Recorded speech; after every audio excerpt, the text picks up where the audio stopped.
Esto es un cursillo, son unos audios que tienen la aspiración de ser como un cursillo sobre estética. Está destinado a gente que le interesa la filosofía, a gente que estudia arte, gente que es artista, a gente que trabaja en la industria farmacéutica, a gente que trabaja en la industria de la producción simbólica, a la gente que trabaja en la clínica. Pero es un cursito que está más destinado en verdad a toda esta gente, pero está destinado en verdad a la gente que trabaja. O sea, a lo que históricamente se llamó clase obrera, a la gente proletaria, que bueno, que en este momento somos casi todos, ¿no? Somos el 90 y pico % de la población. A veces que no nos asumimos proletarios, a veces que sí nos asumimos proletarios, pero en definitiva a todo aquel que desarrolla un arte, un oficio, un trabajo. Es decir, entonces este cursillo está destinado a todo el mundo, en verdad. Y por ahora, digamos, no tiene como un programa, un cursillo sin programa, un cursillo en cuarentena, entre otros acontecimientos, entre otros aconteceres. Y lo voy a hacer así en pequeños audios de máximo 5 minutos y caminando. Entonces, y con tapaboca a veces también, pero caminando en todo caso. Voy a pensar caminando este asunto en el que he estado unos cuantos añitos trabajando y que me parece importantísimo aprovechar la oportunidad como para revisar yo mismo también algunas cosas que hemos venido dialogando con gente de UNEARTE, con gente de los campos, con gente de las ciudades, con gente de muchas partes, este asunto de la estética. Entonces, bueno, es así, no tenemos programa. Lo que sí tenemos en esta primera partecita, que no sé, seguramente será como 60 minutos, más o menos 40 minutos, el grupo de audios. Lo que quisiera es comenzar por sentar como las bases del asunto, ¿no? O sea, las bases donde yo me he detenido, o desde donde hoy día me detengo. Me he parado sobre muchas bases para estudiar este asunto, pero hoy día me detengo sobre una base muy específica que he estado construyendo en diálogo todo el tiempo con montones de personas. O sea, que no es una base como mía, sino que es una base como comunitaria de ideas. Qué bueno que me ha tocado a mí como la suerte de ir organizando, de ir ahí como no sé, como estar ahí atendiéndola, pues, esa base, ¿no? Criando la base, ¿no? Y entonces esta primera parte va a ser sobre esa base, lo que hemos llamado en otros momentos como los marcos categoriales, como el sitio de donde estoy parado hablando del asunto, el sitio donde estoy viendo el asunto también, ¿no? Insisto, no es una genialidad mía este cursillo, sino también es el resultado de muchas conversas y de muchos caminares. Por eso lo hago caminando y yo creo que lo que habría por último que decir es que en esta primera parte vamos a ver qué estoy llamando estética. Voy a problematizarla. Creo que vamos a decir un par de cosas que no sé, que yo poco escucho, la verdad, aunque no es que no se digan, y con el objetivo de darle un sentido de utilidad a esto. Si esto no es un cursillo abstracto ahí académico, sino es un cursillo para ver si atendemos con fuerza una zona de nuestra vida que está muy en riesgo, y más hoy día, que es la zona de lo simbólico, espiritual y por ende corporal. Y fundamentalmente el proceso comunitario de trabajo, tan amenazado en la modernidad, colonialidad, como sabemos que ha estado, y tan amenazados también por el patriarcado mucho más antiguo que la colonialidad. Entonces, bueno, ahí vamos. Va el primer audio.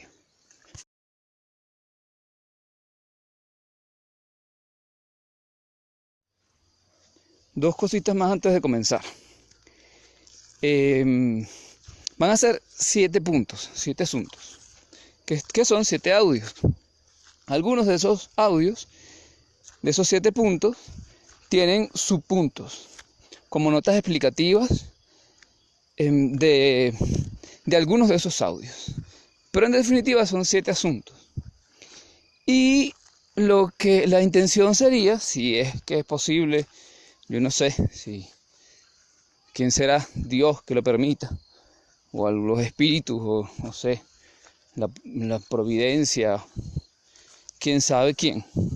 Si es posible, la idea sería ir poco a poco profundizando en esos 7 puntos. Es decir, haciendo como audios que vayan profundizando en esos 7 asuntos. Va a haber un octavo audio en que voy a comentar algunas referencias bibliográficas con las que estoy dialogando, o con las que vengo dialogando desde hace tiempo, para plantear estos asuntos. Y la segunda cosa que quiero decir antes de comenzar es que yo sugeriría que estos audios se escucharan mientras usted hace algo.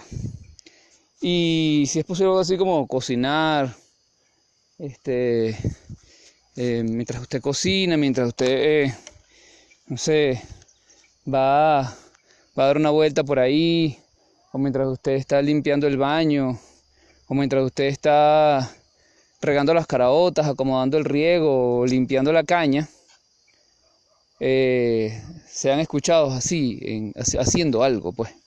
Me parece que es como la mejor manera de escucharlos, dado que yo también estoy haciendo algo mientras lo grabo.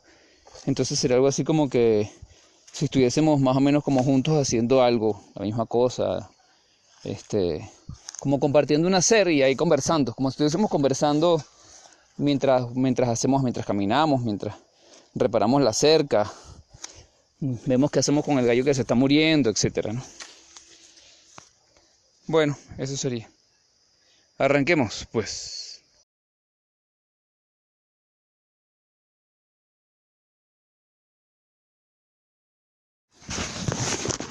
Segunda nota antes de comenzar. La profesora Leticia Rojas de Mérida me ha dicho que tenga cuidado, que me aportó un importante elemento de cuidado cuando invito a que se escuchen estos audios haciendo algo. Y empezamos a tener una conversación sobre el hacer y los haceres y bueno, ella me dice, bueno, desde luego no se puede estar haciendo cualquier cosa mientras se escucha esto, ¿no? Decía, bueno, hay cosas, hay haceres que requieren que la integralidad de la presencia, de la existencia, esté en lo que se está haciendo, porque de otra manera se corre el riesgo de accidentarse, hacer mal lo que se está haciendo, etcétera. Entonces, bueno, quería hacer esa acotación. Yo creo que cada quien podría escoger hacer lo que quiera o no hacer nada. No sé si no se puede hacer nada. Bueno, digamos, estar en el hacer como se prefiere en todo caso. Yo estaba aquí afilando la peinilla y se me vino. A mí sí me pasa que la verdad es que diferenciar pensamiento de acción, es decir, me parece que estaba viendo que era como una cosa como dicotómica, ¿no? Así, por un lado el pensamiento y por otro lado la acción, es como lo vemos siempre muy, digamos, nosotros así eurocentradamente, yo creo, ¿no? No sé, yo estaba aquí ahorita afilando la peinilla, cosa que no puedo hacer en este momento mientras estoy narrándolo, cosa que es interesantísima, ¿no? Y bueno, me pareció que estaba, que no sé, que se me apareció algo, se me apareció la fuerte convicción o la presencia, no sé, de que me vi pensando sobre esto, sobre el hacer y la relación con el pensamiento, mientras afilaba la peinilla, y lo estaba haciendo muy bien. Pero me estaba dando cuenta que mientras afilaba la peinilla, lo que estaba pasando en mí es que yo estaba contemplando. O sea, tenía una actitud contemplativa de la relación entre la piedra de afilar, la propia peinilla y mi relación táctil de mi mano con la piedra de afilar y que voy tocando el filo de la peinilla, ¿no? Entonces yo decía, bueno, pero estoy pensando, ¿no? No solamente estoy pensando sobre el hacer, sino que estoy haciendo pensando en el hacer. O sea, mientras estoy haciendo, estoy pensando. Pero no es que estoy pensando, no estoy pensando tan abstractamente, es la cosa.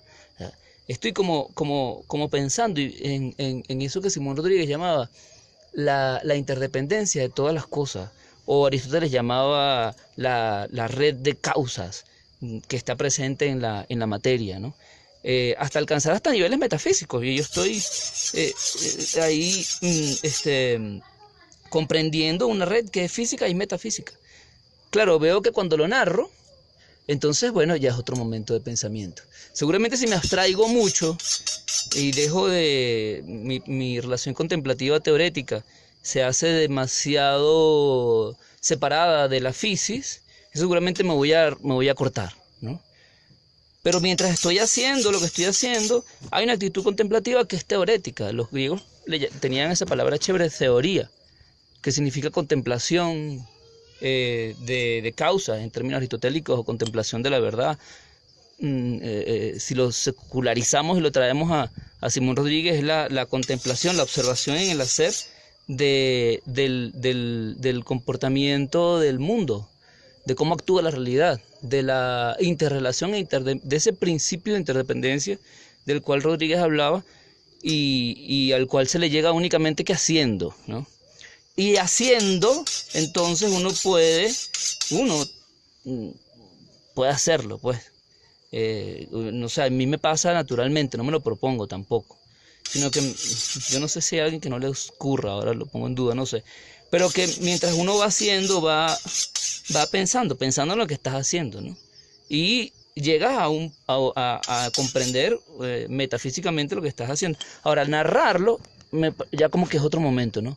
Si yo no puedo estar narrando esto mientras afilo la peinilla. Entonces recuerdo que muchos pueblos indígenas tienen en la madrugada el momento de contar los sueños, que es un momento teorético más abstracto que el momento del hacer cotidiano, ¿no? Y bueno, y veía que justamente en esa relación corporal, mientras afilaba, esa relación entre todos los cuerpos que están presentes aquí, el metal, esta piedra, el suelo que me sostiene, y mi mano tocando el filo, es como un momento estético que está ahí también, ¿no?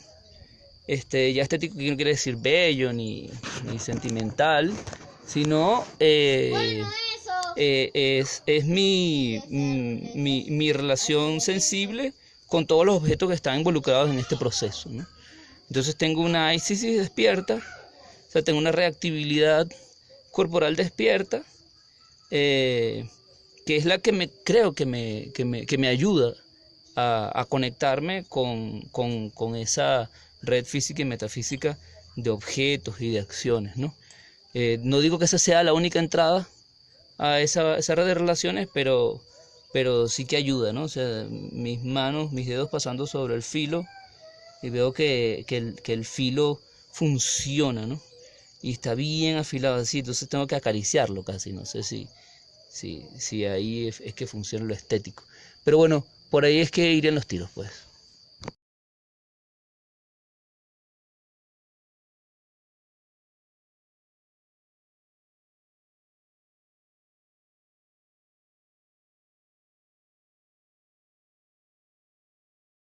Lo primero que hay que decir sobre estética, cuando uno se plantea acercarse a ese concepto, a esa idea, es que uno parte del hecho de que la estética existe. Eso parece una cosa muy obvia, pero bueno, desde esa obviedad es que quisiera partir. Cuando decimos que queremos estudiar estética, tanto desde la filosofía como desde el arte o desde la comunicación o donde que sea se lo estudie, o desde la medicina o la cosmética, uno asume que la estética existe. Es decir, y esa asunción funciona igual en gente de derecha, de izquierda, en pensadores y pensadoras feministas, patriarcales, en pensadores y pensadoras coloniales, descoloniales. Todo el mundo arranca por asumir que de hecho la estética existe. Y ese es justamente el objeto de este cursillo y la base desde donde yo parto para sentar una posición que, si bien no es mía y saco de la nada, yo la verdad es que no he encontrado mucha gente que la plantee.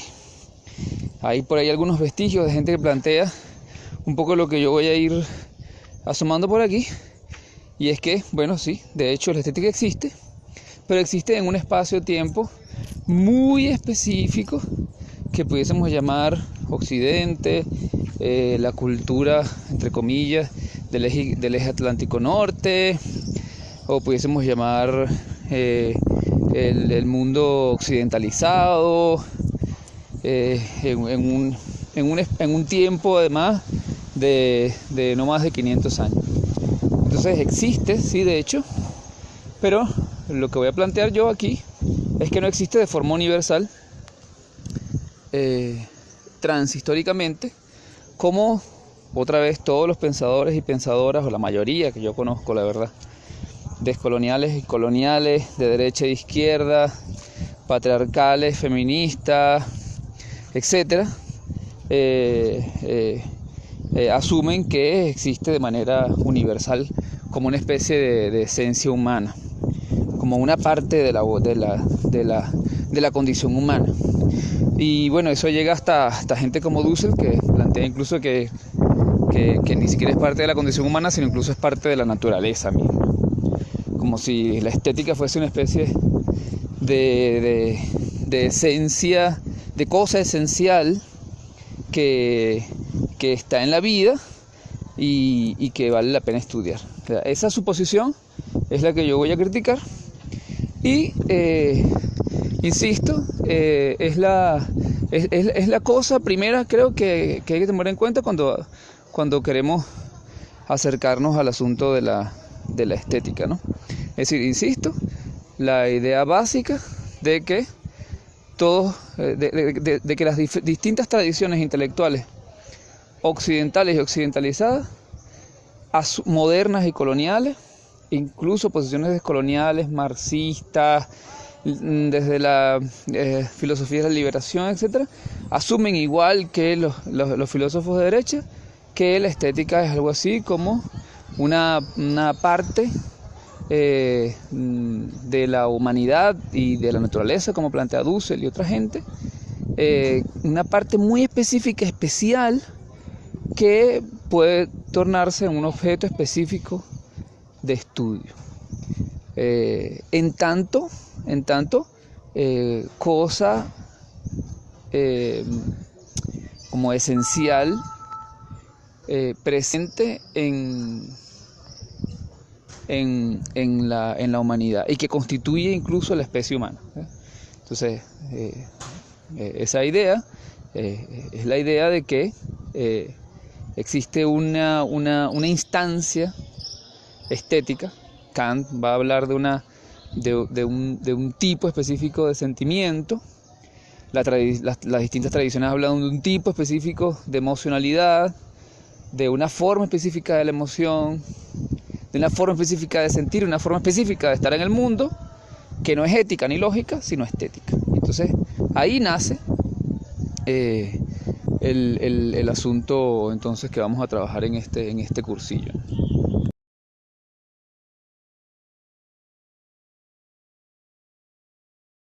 Entonces veremos que esa cosa específica que llamamos estética, esa cosa que se hizo específica, particular, que se hizo todo un campo específico que llamamos el campo de la estética, que de hecho se plantea incluso como una ciencia, como una especie de ciencia, como un tipo especial de filosofía, etcétera, que esa especificidad implica una especificidad apartada de la totalidad a la que la ICC, la estética de la que era parte, una totalidad de la que era parte, se aparta de esa totalidad y se hace específica y se ontologiza, o sea, lo propio de lo que sucede sobre todo con fuerza del siglo XVIII, porque viene del siglo XV y quizás desde antes, pero con mucha fuerza en el mundo occidental y occidentalizado también, desde el siglo XVIII, es que esa cosa que era parte de una totalidad y que es apartada de la totalidad y se hace específica, se hace con un campo autónomo, cobra una autonomía de campo, como diría Bourdieu,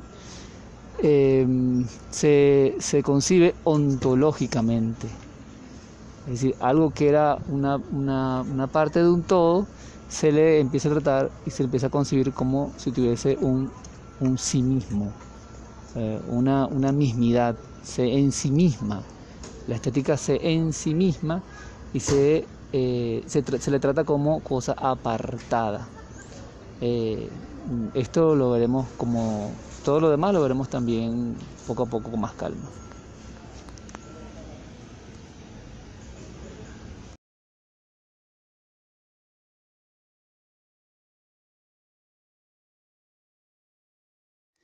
Ve, porque el asunto es que antes de la modernidad, lo estético, si no existía la estética como ciencia, obviamente, es un invento del siglo XVIII, Alemania, de los alemanes. Pero antes de la modernidad, lo estético era un momento, una parte del proceso de trabajo. Un momento, una parte de una totalidad. Lo que hace el siglo XVIII es que aparta esa parte de la totalidad y la convierte en una nueva totalidad. La estética se convierte en sí misma una totalidad separada, distanciada de la totalidad a la que pertenecía, y pasa de ser lo estético a convertirse en la estética como campo específico de conocimiento. Si por ejemplo tú revisas en los mismos griegos, por ejemplo, o en los pensadores medievales, no hay una estética. Si los griegos no hacen una estética como si hacen una ética o hacen una metafísica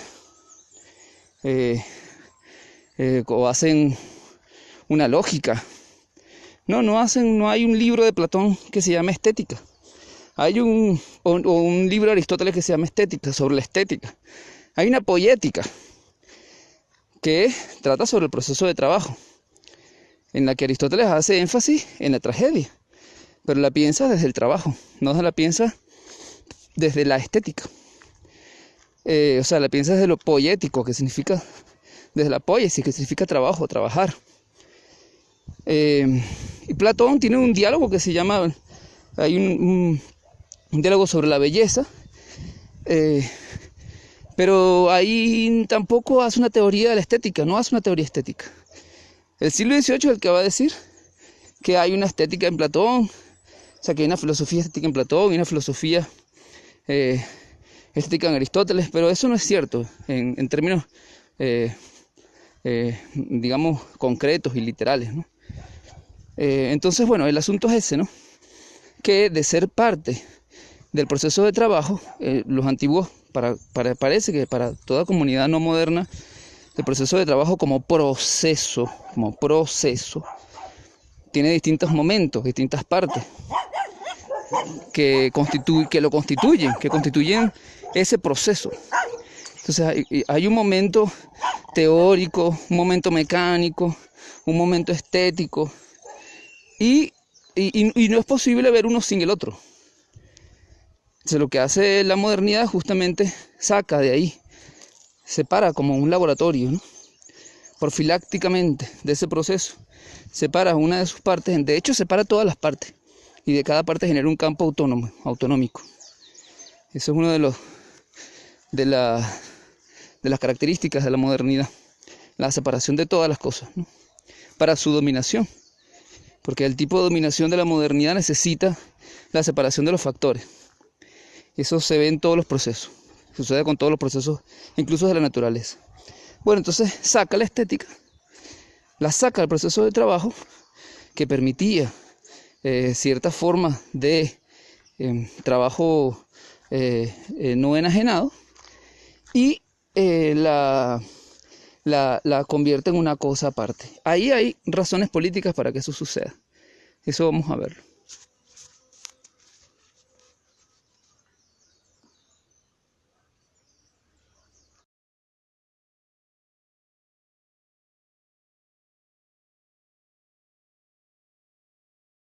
Entonces podemos ver que se han erigido historias de la estética. Es decir, una vez que se asume que existe algo así como una instancia humana, un tipo de sentimiento, incluso como una especie de facultad humana que es estética, que no es ética ni es lógica, eso lo veremos en otro audio. O sea, que es específicamente estética. Una vez que se define eso, y se define eso transhistóricamente, o sea, se define que ha sido así desde siempre, que desde siempre la humanidad tiene algo así como un ámbito estético que lo constituye, entonces se erige una historia de la estética. Eso lo empiezan a hacer los alemanes en el siglo XVIII. Hay un tal Baumgarten que en 1750 escribe una famosa obra que se llama Estética, donde se define la estética como lo va a definir desde Kant, Immanuel Kant, hasta Enrique Dussel, de la misma forma. Enrique Dussel en su último texto, en sus últimas clases sobre estética de la liberación, de la misma forma.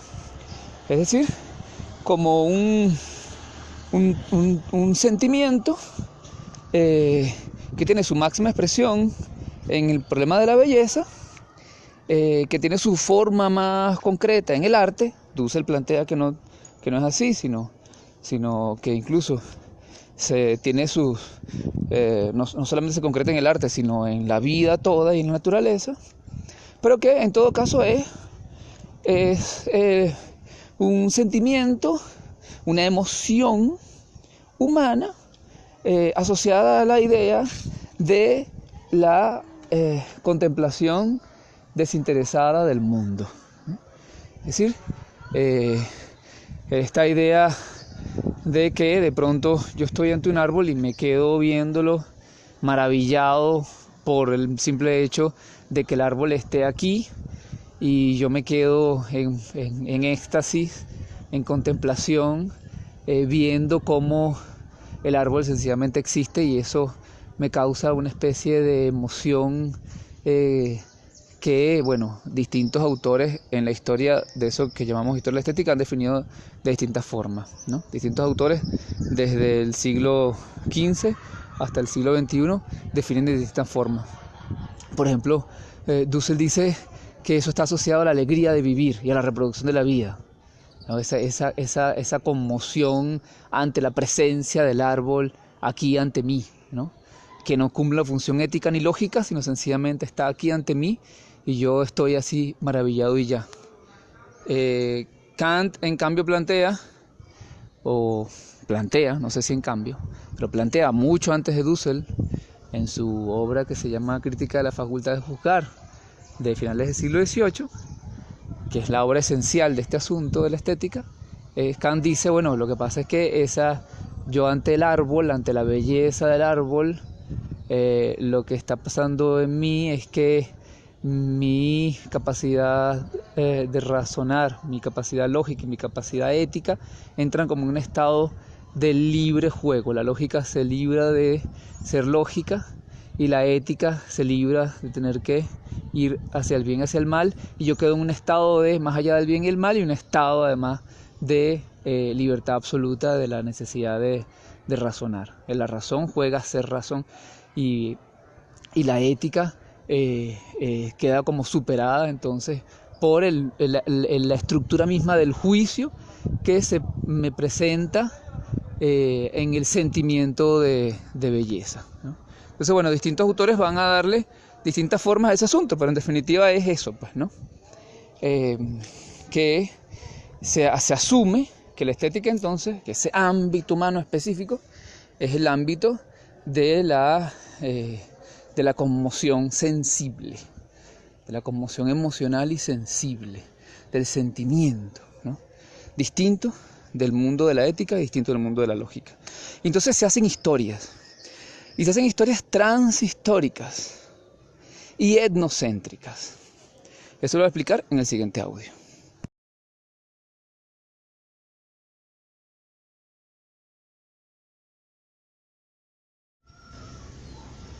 Nota al audio número 2.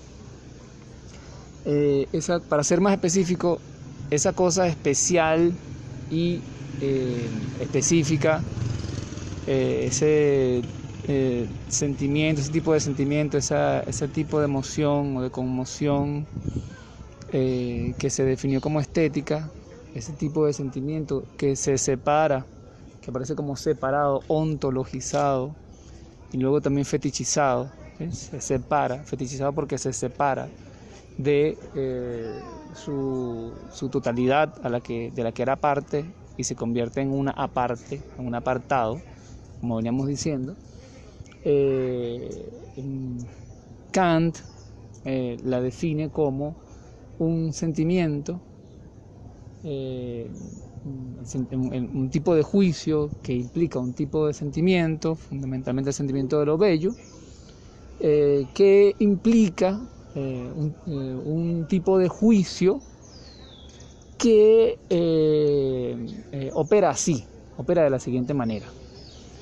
En lugar de buscar conocer la realidad, como haría el juicio científico o el juicio del entendimiento, el juicio de la razón, o en lugar de conocer la estructura del pensamiento cuando piensa, o la estructura de la razón práctica, o sea, el mundo de las acciones y las decisiones cuando se toman decisiones, es decir, en lugar de enjuiciar la realidad o de enjuiciar el bien y el mal, el juicio estético es un juicio en el que las facultades del ánimo, estoy diciendo aquí literal con Kant, las facultades del ánimo, la facultad de pensar, la facultad de entender, la facultad de discernir el bien y el mal, la emocionalidad, etcétera, se liberan, aparecen como liberadas de sus funciones originarias. Y entonces él habla de que el juicio estético, el sentimiento estético, el juicio estético es un tipo de sentimiento, un tipo de juicio en el que nos exponemos, nuestra humanidad se expone, nuestra corporalidad se expone ante el libre juego de las facultades humanas, la facultad de sentir, la facultad de pensar, etc., ¿no? La facultad de discernir entre el bien y el mal. Desde ahí vienen todas las nociones de que el ámbito de la estética es el ámbito de la libertad humana, que está tan marcada en el concepto de artista y en la noción de prácticas artísticas que tenemos como hegemónicas, ¿no? O sea, como que han escuchado esto de que el arte es el espacio de la libertad y que la estética es el espacio de la libertad. Eso se define en el siglo XVIII con esa idea de que la estética es la posibilidad de la liberación, es el espacio de la libertad, la liberación de la ética y de la razón, donde la ética y la razón entran en estado de juego. Es el espacio donde el ser humano puede entrar en estado de juego liberado de toda relación ética, de toda relación epistemológica, pues toda relación de conocimiento, ¿no?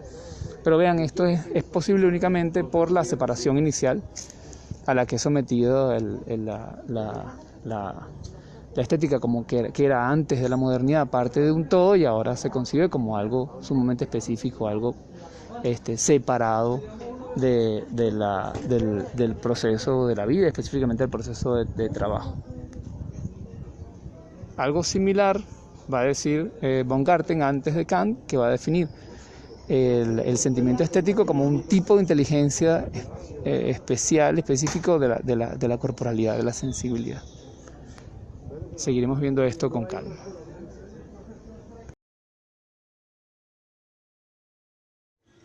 Entonces, ¿qué significa esto, no?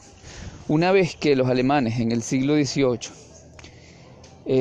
han definido la estética como esto que estamos explicando, como un tipo específico de estar en el mundo, una emocionalidad, una forma específica de estar en el mundo que no es ni lógica ni ética, sino que es el estar en el asombro, en la maravilla de la conmoción sensible, emocional, espiritual ante lo que aparece en los sentimientos y en los sentidos, ¿no?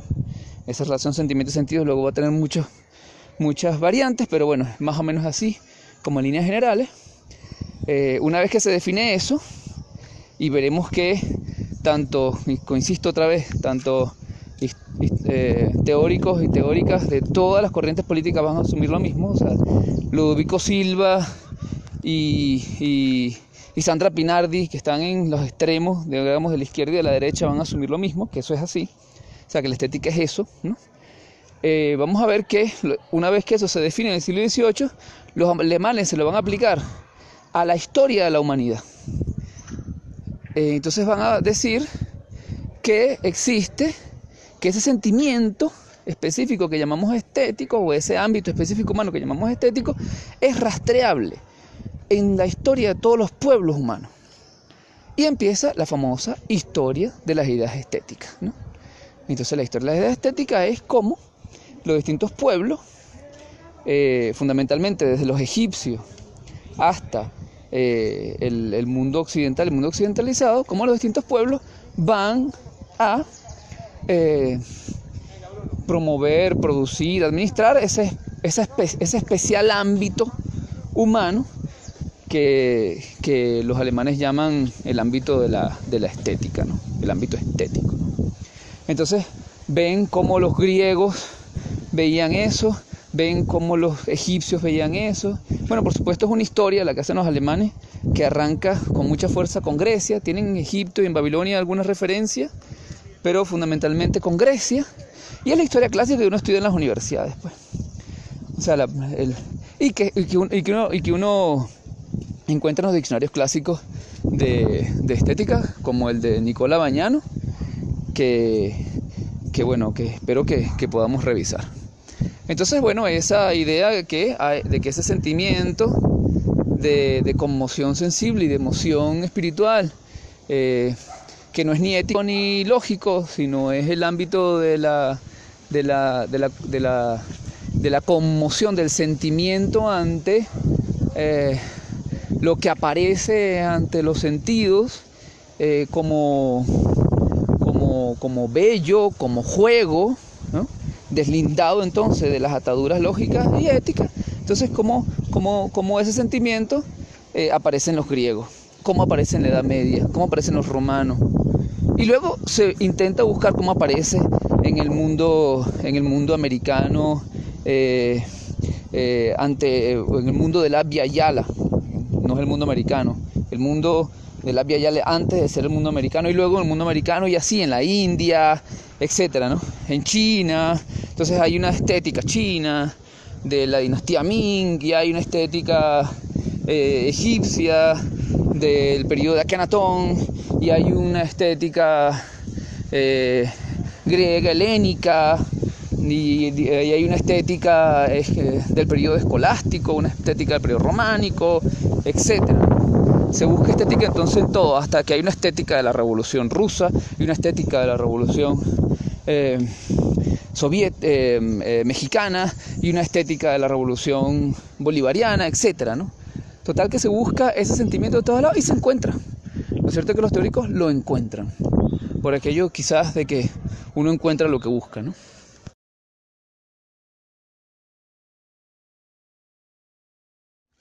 Algunas precisiones sobre los audios 2 y 3, sobre el asunto de la historia.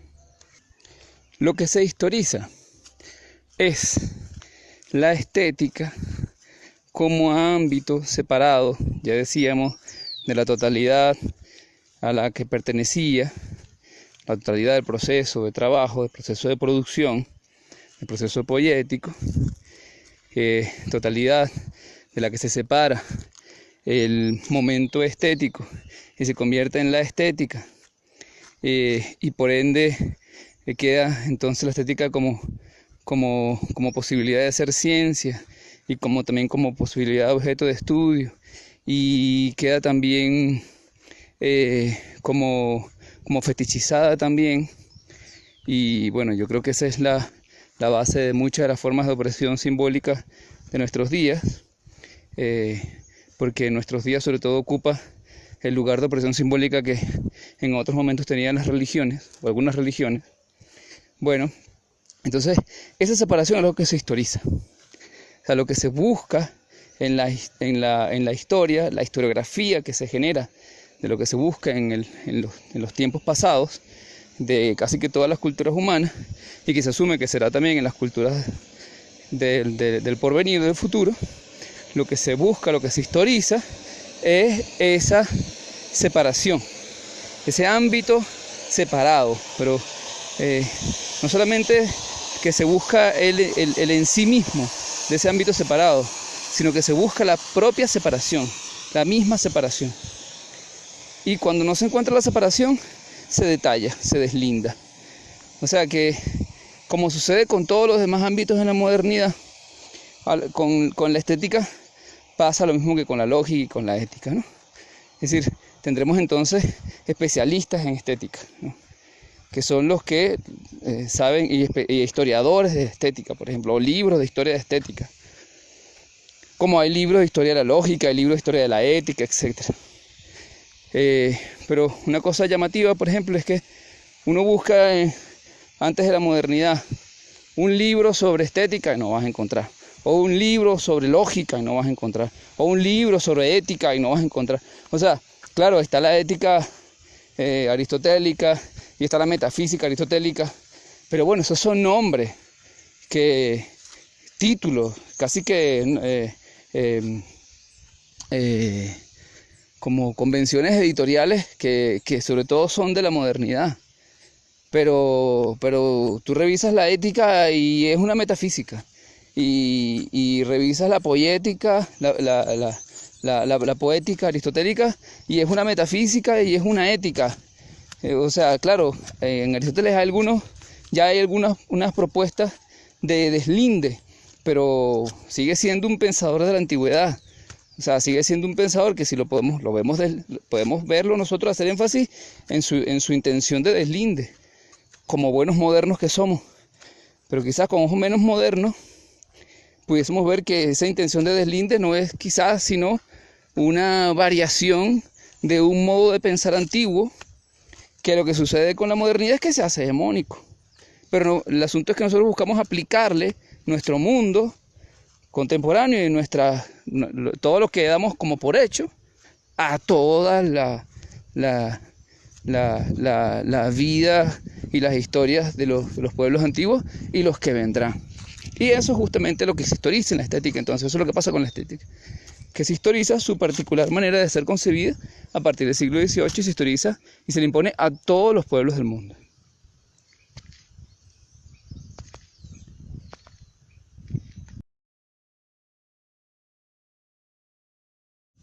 Entonces, claro, lo que es importante es estudiar la estética. ¿Por qué es importante estudiar la estética? Tal como se concibe desde el siglo XVIII, porque es importante estudiarla así en su deslinde, esos mecanismos de deslinde que no es que ocurrieron en el siglo XVIII y ya, ¿no? Sino que están todo el tiempo volviendo a ocurrir.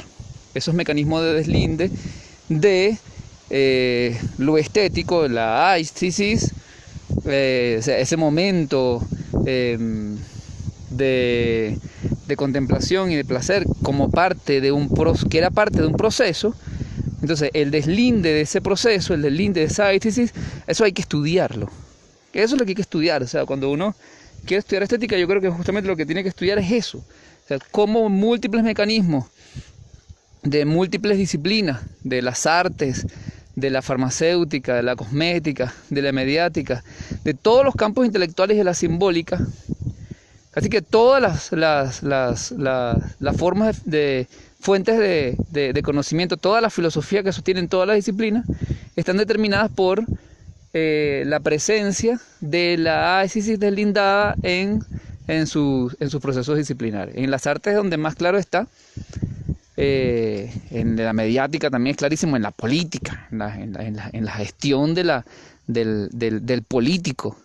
Es clarísimo cómo está presente ahí la estética deslindada, fetichizada, y es justamente lo que desde donde se nos atrapa la sensibilidad, desde donde se nos atrapa la emocionalidad, desde donde se nos atrapa el sentimiento, y con el sentimiento y con la emoción se nos atrapa todo el cuerpo, toda la corporalidad.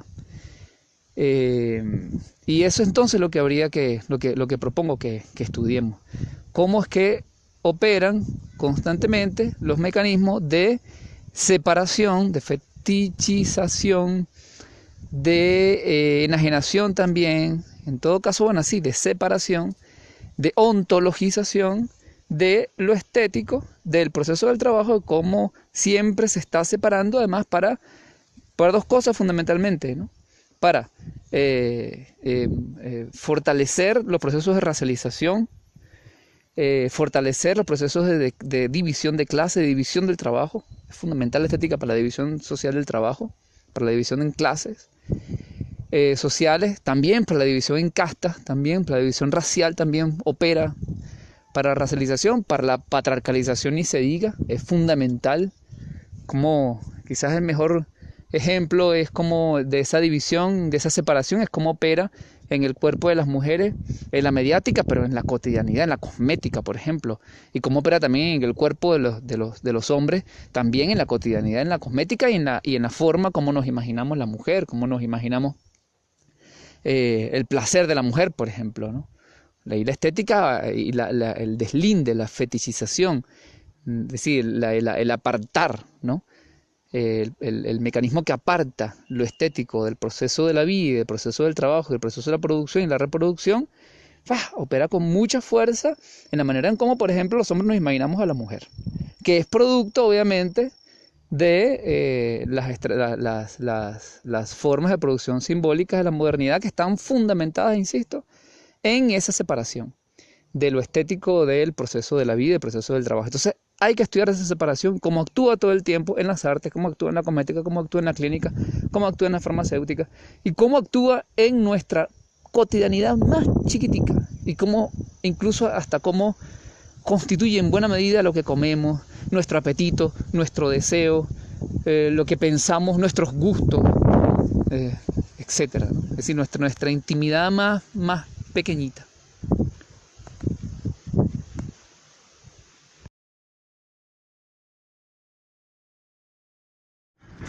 Entonces, no voy a plantear, desde luego, que la estética no existe, todo lo contrario, vamos a plantear que existe, pero lo que vamos a plantear también, la propuesta, es darle a la estética su lugar, regresarla al lugar al que debería pertenecer y darle su sitio, comprender cómo funciona y en ese sentido darle el lugar justo, sano, que nos dé salud, que nos dé justicia y le dé, en lugar de quitarle el sentido a la vida, se lo dé. Entonces, en dos sentidos, ese darle su lugar. En un sentido de retornar, volverla a poner en el lugar al que le corresponde, en el proceso de trabajo, en el proceso comunitario de trabajo, social, pero si es posible, mejor comunitario de trabajo, que es, por cierto, el lugar que ocupó históricamente, al menos desde hace 12.000 años en la humanidad y quizás en casi todas las culturas. Y por otro lado, darle su lugar en el sentido de ver cómo opera en nuestros días, cómo opera en nosotros. Y en ese sentido, en la comprensión de cómo opera, que casi siempre opera negativamente, es lo que voy a decir aquí. Bueno, darle la vuelta, tornarla, ponerla patas arriba y darle un sentido de utilidad, un sentido que nos dé salud, un sentido que nos dé justicia, un sentido que nos dé bien. Justicia, felicidad y bien común. Entonces, esto segundo, sobre todo porque mi diagnóstico de la estética es que es uno de los mecanismos más violentos que existe. Yo bromeando digo que es una de las armas de destrucción masiva más eficaces que ha inventado Occidente, porque resulta que esa estetización, esa imposición transhistórica y universalizada de la estética que veíamos en los audios anteriores, resulta que se nos expande a todas las formas, mínimas formas de vida de la cotidianidad. Entonces resulta que toda la cotidianidad, toda la realidad se nos ha estetizado. Y el problema con esto es que no podemos ver la realidad. La estética, la estetización de la vida no nos permite comprender al otro, a la otra, no nos permite ver, percibir. Es paradójico. La estética se supone que es el arte de la percepción o la ciencia de la percepción, pero justamente es esa ciencia tal como se concibe en Occidente, tal como se plantea en múltiples mecanismos, en el arte, en la comunicación, en la mediática, en la clínica, en la farmacéutica, en la cosmética, etc.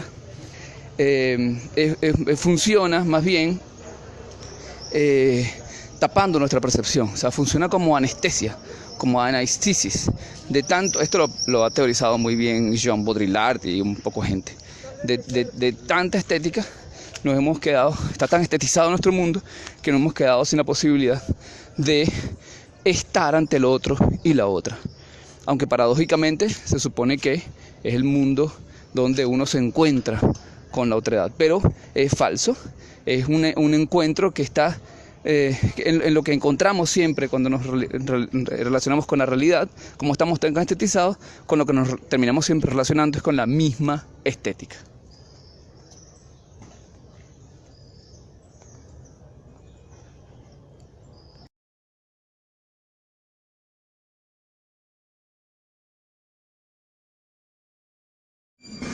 Entonces la propuesta es, por un lado, disminuir el exceso de estética, sencillamente bajar la intensidad al exceso de estetización de nuestro mundo. Esto es radicalmente difícil, pero ahí está el desafío. Y la propuesta de cómo hacer eso es reinsertándola en el proceso comunitario de trabajo, en el proceso de trabajo. Es decir, ya no la estética, cómo sería como abolir su hegemonía en nuestra vida cotidiana y en los sistemas de dominación, por supuesto.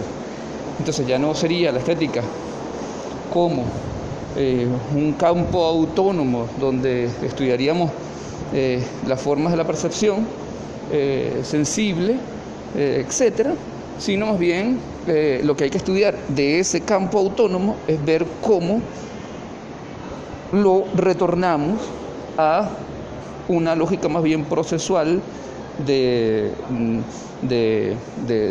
proceso comunitario de trabajo, y sería entonces como destronarla de su hegemonía, destronarla de su exceso, reinsertándola entonces como un momento más en el proceso de trabajo.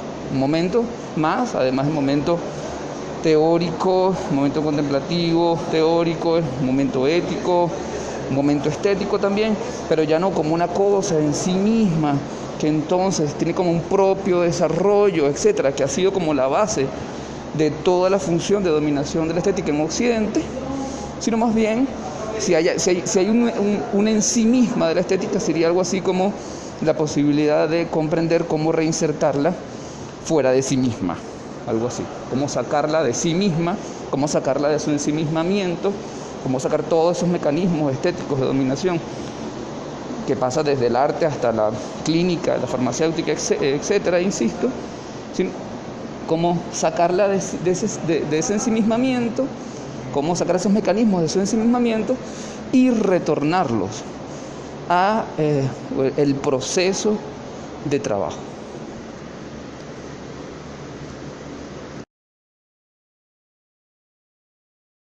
Entonces la propuesta no es hacer una nueva estética, una estética de la liberación o una estética descolonial o una estética latinoamericana, etcétera. Me parece una gran trampa que permite la continuidad de ese principio de separación de lo estético del resto de los procesos de la vida y ese principio de alienación que hace que lo estético nos separe de la realidad, nos aleje de la realidad. Entonces no, la propuesta sería retornarla al proceso comunitario de trabajo. No hacer una nueva estética, no hacer una estética descolonial, sino más bien darle un nuevo rol a la estética. Un nuevo rol, que sería el rol, un nuevo antiguo rol que habría que reinventar. Y entonces esa antigüedad no sería una antigüedad romántica, o sea, no sería un giro romántico hacia el pasado, sino una reinvención que tiene que tomar en cuenta las particularidades de existencia de la estética hoy, de cómo Occidente, cómo la cultura, lo que llamamos occidental, se inventó ese mecanismo de dominación biopolítico que llamamos estética. Entonces, teniendo en cuenta todos esos mecanismos y los logros de esos mecanismos también, porque hay algunos logros, entonces ver cómo hacer como una reingeniería al revés, ¿no? Entonces no es un giro romántico de ir a la antigüedad así nomás, sino de estudiarla para restituirla, es decir, asignarle un nuevo rol en la vida cotidiana.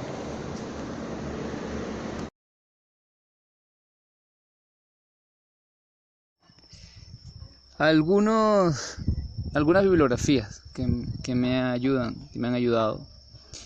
El que más últimamente me ha ayudado es Ananda Coomaraswamy, que viene es un autor hindú que tengo entendido que trabajó casi toda su vida entre Estados Unidos y la India, entiendo, no sé si me equivoco.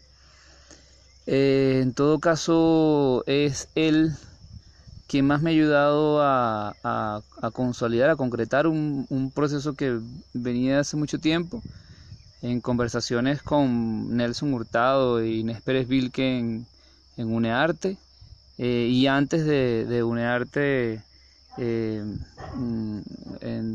mi trabajo en la central y en los museos, con gente como Argelia Bravo, que me hizo ver la relación entre arte y trabajo, campo laboral y campo del arte, y con Argelia, y desde Argelia más atrás, también están Carmen Hernández, que su trabajo fue muy importante para mí para entender los mecanismos de producción, de los mecanismos políticos, de producción de políticas, ¿no? Es decir, efectos de dominación del cuerpo, de Carmen Hernández en Caracas, y antes de ella el grupo provisional, sobre quienes hice un trabajo de ascenso que presenté hace poco en la UNEARTE. Toda esa línea termina en Coomaraswamy, y a Coomaraswamy llego, gracias a Dios, por Chemané Arias, que hasta hace 3 años era la única persona con la quien me entendía perfectamente sobre este asunto. Antes de conocer a Chemané, había hablado fluidamente con Nelson Hurtado y con Inés Pérez Vilque en Caracas, pero es Chemané con quien estábamos prácticamente pensando lo mismo. Veníamos como en un proceso muy muy parecido y desembocando en casi que en las mismas conclusiones. A Chemané le agradezco infinitamente a permitirme conocer a Ananda Coomaraswamy. Ananda Coomaraswamy es uno que dice una cosa que veníamos pensando Chemané y yo, evidentemente cada quien por su lado, que es que nuestra noción de estética es absurda y peligrosa, decíamos también, ¿no? Porque sucede con Occidente y con la cultura occidentalizada, que lo que era un continuum, que era el continuum de la vida y que era el continuum del proceso de trabajo, el proceso de producción y reproducción de la vida, de ahí se aísla lo estético, se le inyectan como hormonas, las hormonas del sentimentalismo individualista, se vuelve sobre sí misma, Esto permite sostener el individualismo y la racialización, la división de clases, y dividir el trabajo entre trabajo obrero y trabajo artístico. Ahí hay una división importante de trabajo. Y luego esto sirve como plataforma para que funcionen los mecanismos de mediatización de la existencia. Todos los mecanismos de mediatización de la existencia se amparan en esto, que permiten extraer energía psíquica, que en última instancia es, bueno, eso que Ludovico Silva, que es otro autor para mí importantísimo, llama plusvalía ideológica. Entonces, Coomaraswamy es básico.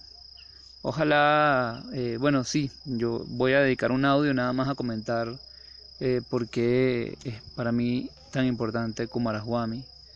Y veo que se me acabó el tiempo y quería comentar, qué iluso yo, todos los autores. Bueno, voy a ver si en otro puedo hacerlo más rápido.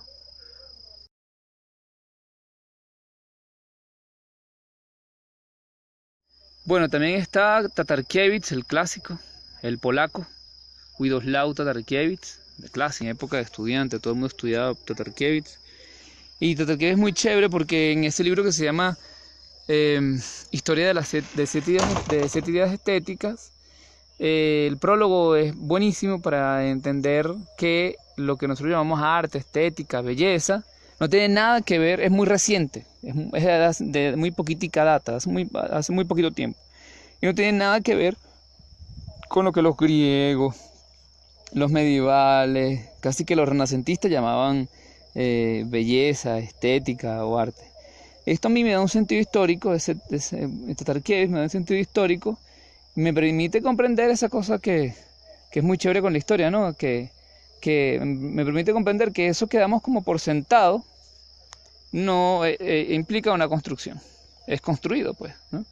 Entonces, eso que nosotros pensamos, por ejemplo, de la estética, como que lo que nosotros concebimos hoy día como estética, es el concepto occidentalizado, hegemónico de estética, bueno, Tatarkiewicz permite entender que es una cosa construida, pues, que es artificial, cultural, digamos así. Con él, también de esa misma época de estudiante, Ludovico Silva, importantísimo, plusvalía ideológica, ahora eso me abrió el cerebro así que, claro, entonces comprender cómo todos los mecanismos de producción simbólica, los que tienen más poder evidentemente, no digo todos, quiero decir los más poderosos, todos en Occidente están hechos, pero todos, absolutamente todos los poderosos, o sea, casi que todos los que llegan a uno, ¿no? Están hechos para extraernos capital simbólico, como diría Pierre Bourdieu, otro importantísimo que trabaja el libro que se llama Las reglas del arte, que también historiza, ¿no? O sea, también desnaturaliza lo que damos por natural. Entonces, bueno, plusvalía ideológica ahí es fundamental. Me voy a parar un poquitico. Está Jean Baudrillard con un texto que se llama, ¿cómo que se llama? La ilusión y la desilusión estética. Recuerdo que hice un seminario sobre ese texto en la central, lo organicé. Ese es importantísimo para entender para ubicarnos en la hiperestetización del mundo, ¿no? La artización del mundo, la estetización del mundo contemporáneo.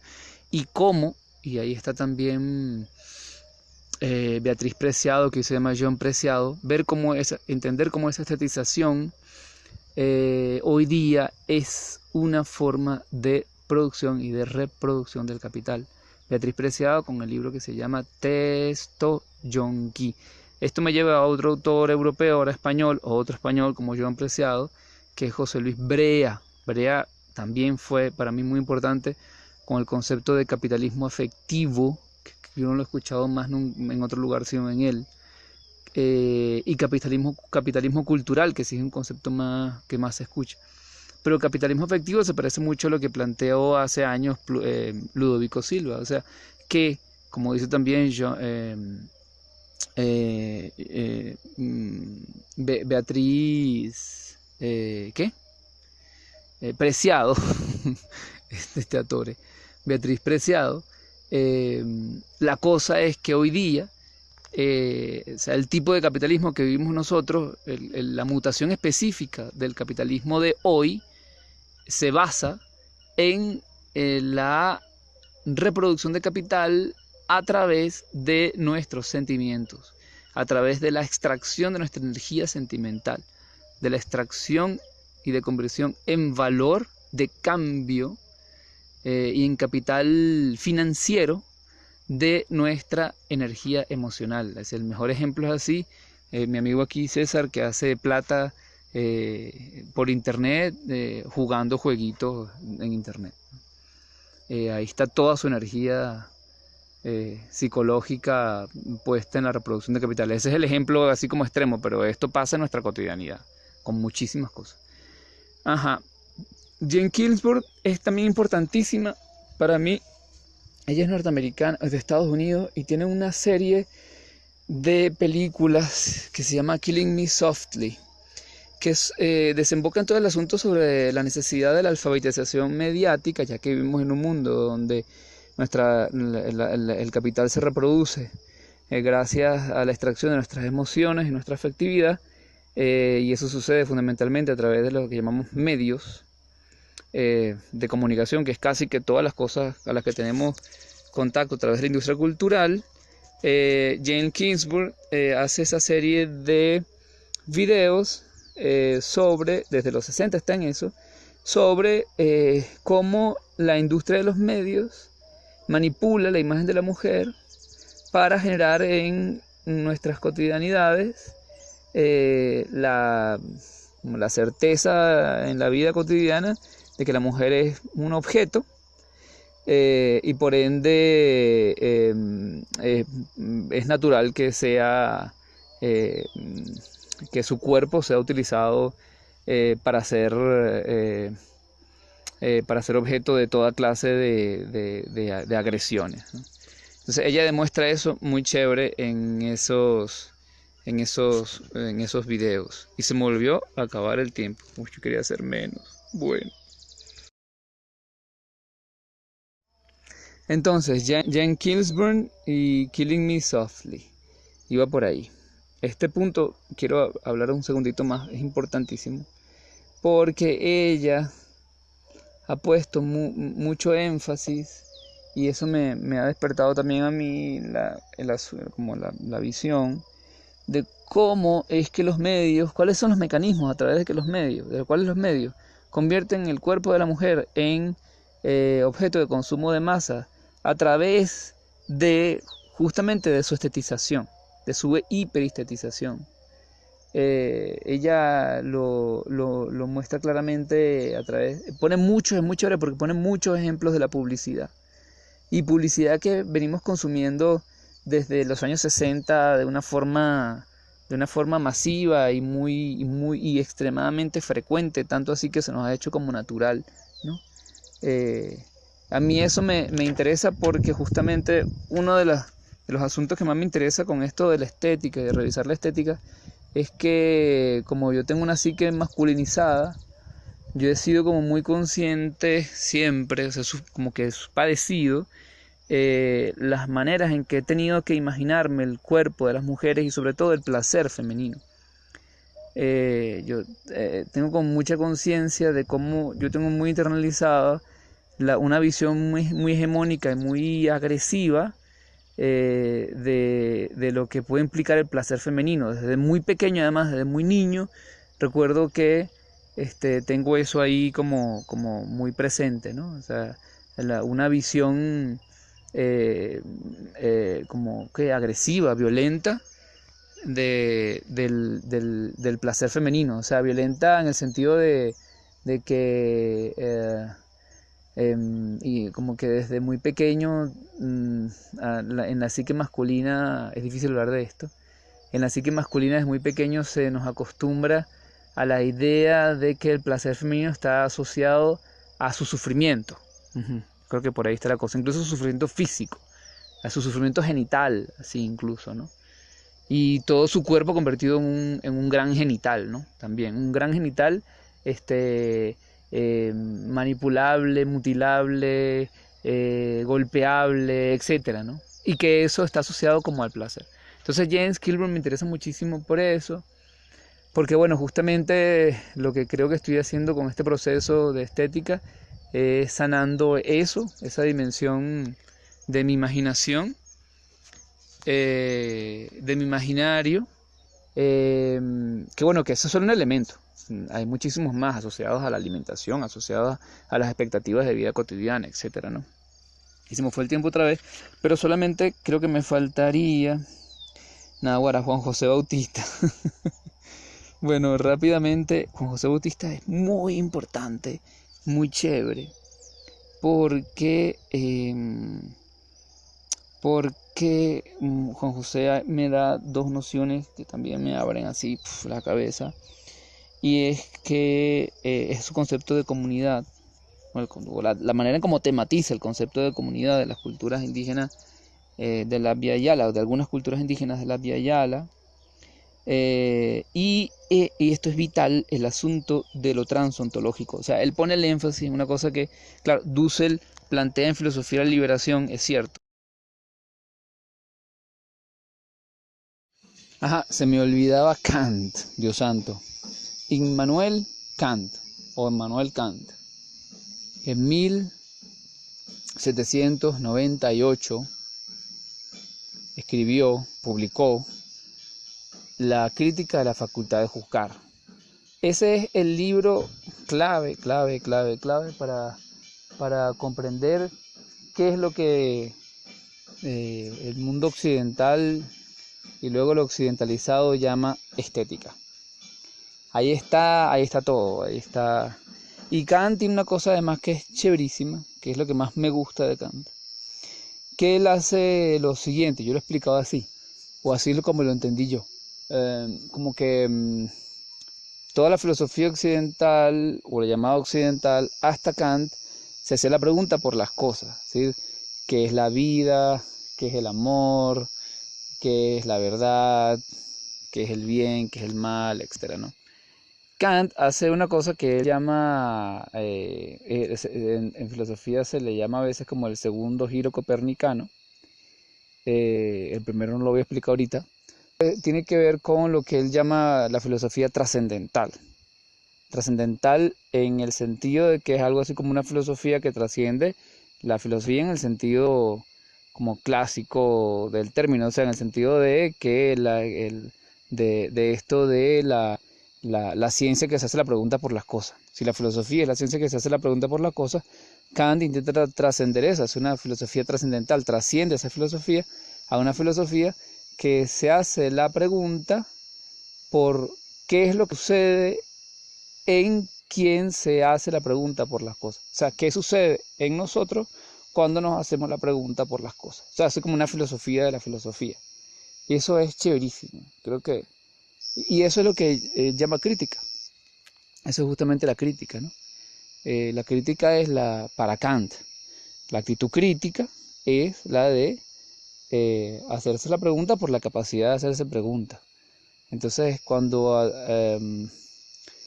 atiende al asunto de la estética, él llega a la estética porque en ese tercer libro él está haciendo la crítica, o sea, haciendo la filosofía trascendental de la propia posibilidad de hacer juicio. Él había escrito antes dos críticas, la crítica de la razón pura y de la razón práctica, que era la crítica del juicio del entendimiento y la crítica del juicio ético, del juicio práctico, del juicio ético, pues, ¿sí? De las costumbres, del comportamiento, de las acciones, de las decisiones, de la voluntad. Entonces, en este tercer libro, él hace, él ahora va a revisar el problema del juicio. ¿Sí? ¿Cómo opera el juicio cuando hacemos juicios? O ético o del entendimiento. Y ahí se le aparece la estructura misma del juicio y es cuando llega a la estética. El juicio estético es el juicio donde la propia estructura del juicio aparece liberada de sus determinaciones de entendimiento o sus determinaciones eh, sus condicionamientos, digamos así, para no usar esa palabra determinación que tiene un sentido ahí muy específico, sus condicionamientos volitivos, ¿no? Bueno, entonces Kant, fundamental. Me encantaría, lo leí, pude leerlo con varios profesores que lo habían estudiado mucho. Mi profesor guía en todo esto fue Humberto Ortiz Buitreago, a quien le debo mm, muchísimo. También lo leí con otro de mis papás filosóficos, que es Emeterio Gómez. Lo leímos también con otro viejito famoso de la escuela de filosofía que se llamaba Ezra Hyman, que lo leía mucho también. Y bueno, yo lo leí durante mucho tiempo también, es fascinante.